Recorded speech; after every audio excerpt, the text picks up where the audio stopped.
क्या आप जानते हैं ये क्या है? जी हाँ, बिल्कुल सही पहचाना। ये एक नॉर्मल सा इरेज़र, एक रबर है जिससे हम कागज़ पे लिखी हुई चीज़ों को मिटाने की कोशिश करते हैं। आपने ज़रूर देखा होगा कि अगर आप सेल फ़ोन पे कुछ टाइप कर रहे हैं और वो गलत है या आपने उसमें कुछ गलती कर दी है, तो आप बैक स्पेस करके उसको डिलीट कर देते हैं और फिर उस सेंटेंस को नया लिखते हैं। कंप्यूटर पे भी अक्सर ऐसा ही होता है। लेकिन कि आप ये नहीं जानते होंगे कि ऐसा ही एक प्रोसेस आप अपनी लाइफ में भी यूज़ कर सकते हैं। जब मैंने अपना पिछला वीडियो बनाया था about the what if process, तो उस वक्त कुछ लोगों ने मुझसे पूछा था कि क्या और भी प्रोसेसेस हैं जो मैं आपके साथ शेयर कर सकती हूँ। तो आज जो मैं प्रोसेस आपके साथ शेयर करने वाली हूँ उसका नाम है delete, redefine and transform. So basically आपने अक्सर ज़िंदगी में सिचुएशंस देखी होंगी। मान लीजिए कहीं टेबल पे एक पानी का ग्लास पड़ा है जो बहुत कोने के पास पड़ा हुआ है और आपके मन में एक ख्याल आता है कि अरे ये ग्लास गिर जाएगा, और इससे पहले कि आप कुछ कर पाएँ वो ग्लास वाकई गिर जाता है, पानी फैल जाता है, कांच के टुकड़े फैल जाते हैं और आपको बहुत सारी मेहनत करनी पड़ती है। ये तो गुड केस सिनेरियो है, लेकिन ऐसे ही अक्सर सिनेरियोज़ हमारी ज़िंदगी में और भी होते हैं जहाँ पर हमें इससे बड़ी दिक्कतों का सामना करना पड़ता है। तो क्या इलाज है ऐसे थॉट्स का? क्या इलाज है ऐसी सिचुएशंस का? सिंपल है।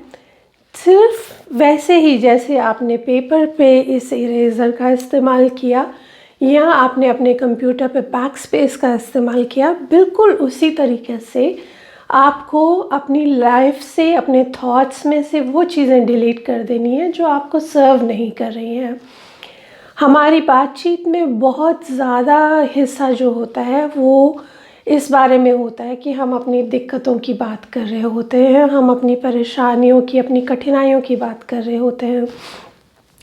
तो आज से आप ये कोशिश कीजिए कि जब भी आपको इस चीज़ की अवेयरनेस आए कि अरे मैं तो फिर से अपनी मुश्किलों की बात कर रही हूँ, तो उन मुश्किलों को बाहर का रास्ता दिखा दीजिए, उन परेशानियों को मिटा दीजिए और जो दिक्कतें हैं उनको अपनी ज़िंदगी से बिल्कुल हटा दीजिए। और ये करने के बाद में आप अपने आप से पूछिए कि इन चीज़ों की बजाय मैं किस बारे में सोच सकती हूँ, मैं किस बारे में बात कर सकती हूँ, और उस चीज़ को रीडिफ़ाइन कीजिए, उसे नई परिभाषा दीजिए।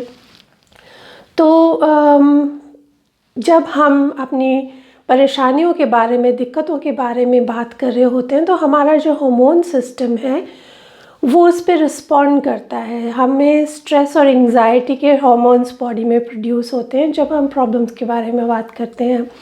अच्छी चीज़ ये है कि हम हार्मोन्स को और खुशी के हार्मोन्स बनने में भी प्रेरित कर सकते हैं जब हम अपने विजन्स के बारे में बात करें, जब हम अपने पैशन प्रोजेक्ट्स के बारे में बात करें, जो चीज़ें मुझे खुशी देती हैं। जब मैं अपनी प्लानिंग के बारे में बात करती हूँ, मैं अपने अगले वीडियो के बारे में बात करती हूँ, तो वो चीज़ें मुझे पैशनेट बनाती हैं और वो आपकी बॉडी में एक अलग तरह के हार्मोन को जन्म देती हैं जो आपको एनर्जाइज करते हैं, आपको खुशी देते हैं। ज़्यादा डोपामाइन, ज़्यादा एड्रेनलिन जो है, तो उससे आपकी लाइफ में एक अलग तरह से ट्रांसफॉर्मेशन होनी शुरू हो जाती है।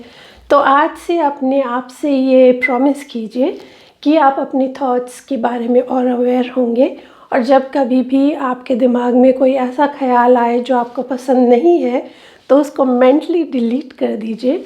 उसकी जगह उस ख्याल को लाइए जो आपको खुशी देने वाला है, और उसके बाद में देखिए कि आपकी ज़िंदगी में कैसी ट्रांसफॉर्मेशन आती है।